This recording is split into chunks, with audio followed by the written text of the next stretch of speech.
Hello student, Akash inter college Husainganj Fatehpur biology classes by Vineet sir. Students, आज हम इस वीडियो के द्वारा बीजांड की संरचना का अध्ययन करेंगे, लेकिन उससे पहले हम पुष्प के कुछ भागों के बारे में जानते हैं। तो चलिए वीडियो को स्टार्ट करते हैं। स्टूडेंट, जैसे हम इस फिगर में देख सकते हैं तो ये पुष्प की अनुलंब काट है, और इसमें जैसे हमें पता है कि पुष्प में मुख्यतः 4 चक्र या 4 भाग पाए जाते हैं, जिनमें से फर्स्ट होता है सेपल, जिन्हें बाह्य दल कहते हैं, जो यहाँ पे हम देख सकते हैं। इसके बाद पेटल कहते हैं पंखुड़ियों को, या फिर दल कहते हैं इन्हें, और ये पुष्प का रंगीन भाग होता है। इसके पश्चात इसमें नर जननांग के रूप में पुंकेसर स्थित होता है, जिन्हें स्टैमेंस कहते हैं, और ये 2 भागों में डिवाइड होता है। इसका ऊपरी फूला हुआ भाग परागकोश या एंथर कहलाता है, और नीचे का पतला भाग इसका फिलामेंट या पुतंतु कहलाता है। इसके पश्चात अगर स्टूडेंट हम पुष्प के मादा जननांग की बात करें तो इसे हम पिस्टिल, अंडप या स्त्री केसर कहते हैं, और ये मुख्य रूप से 3 भागों में डिवाइड होता है। इसका जो शीर्ष में घुंडी नुमा भाग होता है उसे हम वर्तिकाग्र या स्टिग्मा कहते हैं, और मध्य का जो नली जैसा भाग होता है उसे हम वर्तिका या स्टाइल कहते हैं, और जो नीचे का आधारी भाग होता है, फूला हुआ भाग होता है, उसे हम ओवरी या अंडाशय कहते हैं। इसके पश्चात अगर इसके अंडाशय की बात की जाए तो अंडाशय में कई कक्ष पाए जाते हैं, जिन्हें हम क्या कहते हैं, कोष्ठक या लॉक्यूल कहते हैं। और यहाँ पर जैसे हम चित्र में देख सकते हैं कि यहाँ पर कुछ छोटी छोटी रचनाएं दिखाई दे रही हैं, जिन्हें हम बीजांड या ओव्यूल कहेंगे, और ये बीजांडासन के द्वारा जुड़े होते हैं। स्टूडेंट्स, इसके पश्चात हम यहाँ पर नीचे की तरफ देखें तो यहाँ पर थैलेमस स्थित है। पुष्पासन थैलेमस वह भाग होता है जिस पर पुष्प स्थित होता है या पुष्प वहाँ पर लगा होता है, वो भाग पुष्पासन कहलाता है, यानी पुष्प का आसन। इसके नीचे का जो व्रंत होता है पेडिसिल कहलाता है वो भाग, यानी जो डंठल जैसी रचना होती है जो पुष्प के नीचे लगी होती है, तो उसे हम व्रंत या पेडिसिल कहते हैं। इसके पश्चात स्टूडेंट अगर हम जायांग का चित्र देखें तो यहाँ भी देख सकते हैं ऊपर की ओर स्टिग्मा है, ये ऊपरी भाग स्टिग्मा है, मध्य में स्टाइल या वर्तिका है, और ये आधार में अंडाशय है। तो अंडाशय के अंदर हम देख सकते हैं यहाँ पर एक रचना ये दिखाई दे रही है, जिसे हम ओव्यूल या बीजांड कहते हैं। तो आज हम इस वीडियो के द्वारा बीजांड की संरचना का ही अध्ययन करेंगे। तो चलिए बीजांड के बारे में जानते हैं। स्टूडेंट, जैसे इस चित्र को हम देख सकते हैं तो ये बीजांड की संरचना है, और यहाँ पर अगर हम देखें तो जो अब क्योंकि जो स्त्री केसर या अंडप होता है और वो जैसे 3 भागों में डिवाइड होता है, ओवरी, स्टाइल और स्टिग्मा। तो ओवरी यानी अंडाशय भाग में जो छोटी छोटी रचनाएं होती हैं बीजांड, तो वो 1 से लेकर कई तक हो सकती हैं। तो इसमें अगर हम देखें तो जो प्रत्येक बीजांड होता है वो बीजांडासन से जुड़ा होता है, और किसके द्वारा जुड़ता है, एक पतले व्रंत के द्वारा जुड़ता है, तो जिसे हम बीजांड व्रंत कहते हैं। और बीजांड का वह भाग जो बीजांड व्रंत से जुड़ता है उसे क्या कहेंगे, हाइलम कहेंगे या नाभिका कहेंगे। इसके पश्चात अगर देखा जाए तो जो बीजांड का मुख्य भाग होता है, यानी अधिकांश भाग जो होता है ये यहाँ पर, तो वो मृदुतक कोशिकाओं का बना होता है, जिसे हम क्या कहते हैं, बीजांड का या न्यूसेलस कहते हैं। इसके पश्चात अगर बीजांड का के बाहर की ओर देखा जाए तो यहाँ पर अध्यावरण पाए जाते हैं। जैसे इस चित्र में देख सकते हैं तो इसमें 2 अध्यावरण है, एक बाहर की ओर है ये, और एक अंदर की ओर है।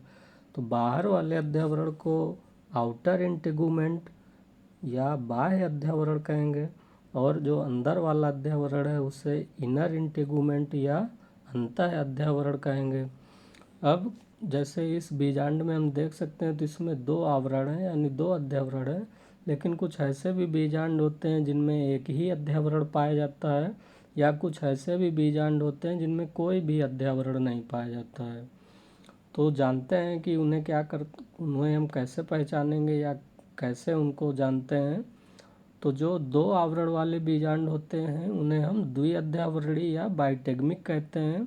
और इस प्रकार का जो बीजांड पाया जाता है वो मुख्य रूप से कैप्सेला में पाया जाता है या फिर एक बीजपत्री पादपों में पाया जाता है। इनका जो बीजांड होता है वो द्विअध्यावरणीय होता है। फिर एक अध्यावरणीय वाले जो बीजांड हैं, यानी जिन पुष्पों में या जिन बीजांड में केवल एक ही अध्यावरण पाया जाता है, उसे हम एक अध्यावरणीय या यूनिटेगमिक बीजांड कहेंगे, जैसे सूरजमुखी में पाया जाता है या गेंदा में पाया जाता है। इसके पश्चात कुछ ऐसे भी बीजांड होते हैं जिनमें कोई भी अध्यावरण नहीं पाया जाता है, जैसे जो परजीवी पौधे होते हैं, जैसे लोरेंथस है, चंदन है, आलेक्स है। तो इस प्रकार के जो बीजांड होते हैं वो आवरण रहित या एटेगमिक होते हैं, यानी इनमें कोई भी अध्यावरण स्थित नहीं होता है।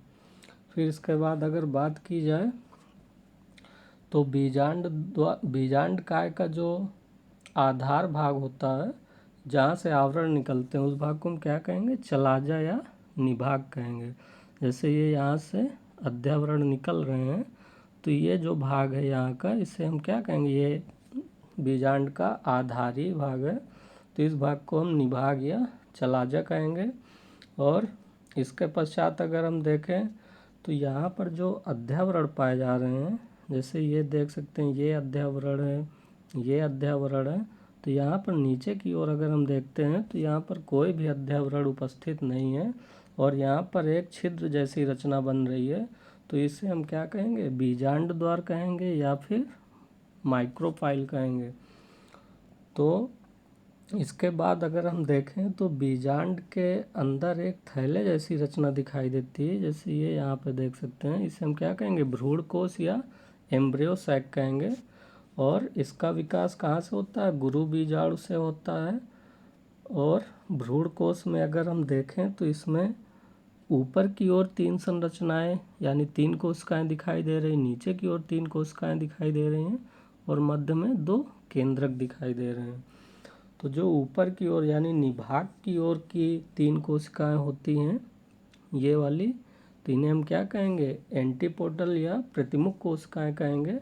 और इनकी संख्या 3 होती हैं और जब निषेचन की क्रिया हो जाती है तो ये कोशिकाएं नष्ट हो जाती हैं। और जो मध्य में हम देख रहे हैं कि इसमें 2 ध्रुवीय केंद्रक हैं, तो ये स्वतंत्र रूप से स्थित होते हैं और बाद में ये संलयित होकर द्वितीयक केंद्रक का निर्माण कर लेते हैं। और निषेचन के बाद क्या होता है कि ये प्राथमिक भ्रूणपोष केंद्रक में परिवर्तित हो जाता है, जो बाद में भ्रूणपोष के रूप में विकसित होता है और ये भ्रूण को पोषण प्रदान करने का कार्य करता है। इसके पश्चात अगर हम देखें तो नीचे की ओर इसी में यानी बीजांड द्वार की ओर भ्रूण कोश में जो कोशिकाएं होती हैं वो भी संख्या में 3 होती हैं। और इसमें जो मध्य की कोशिका होती है उसे हम एग सेल या अंड कोशिका कहेंगे। और इसके इधर उधर दोनों तरफ एक एक कोशिकाएं होती हैं जिन्हें हम सहायक कोशिकाएं या सिनर्जिड सेल्स कहते हैं। और इन तीनों कोशिकाओं को हम सम्मिलित रूप से अंड समुच्चय कह सकते हैं। तो इसमें क्या होता है, जो अंड कोशिका होती है, तो जो नर युग्मक होते हैं, 2 नर युग्मक पाए जाते हैं। तो नर युग्मक में से जो पहला नर युग्मक है वो अंड कोशिका के साथ निषेचन करता है, जिसके द्वारा एक द्विगुणित संरचना युग्मनज बनती है और वही युग्मनज आगे चलकर भ्रूण में परिवर्तित हो जाता है। और जो द्वितीयक केंद्रक होता है उसके साथ दूसरा नर युग्मक निषेचन करता है।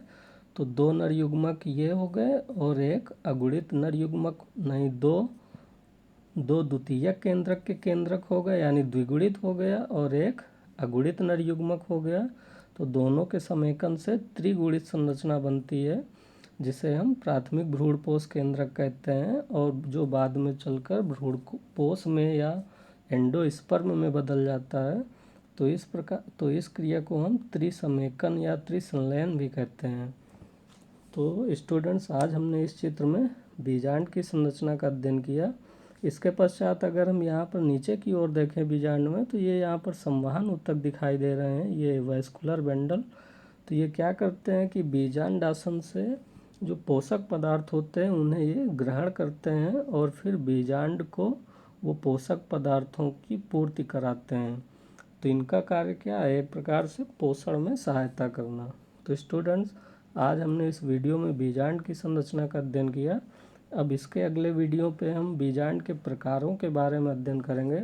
जैसे ये बीजांड था तो इसको हम एनाट्रापस या प्रतीप बीजांड कहते हैं, और ये लगभग सामान्यतः 82% यानी अधिकांश पौधों में इसी प्रकार का बीजांड पाया जाता है।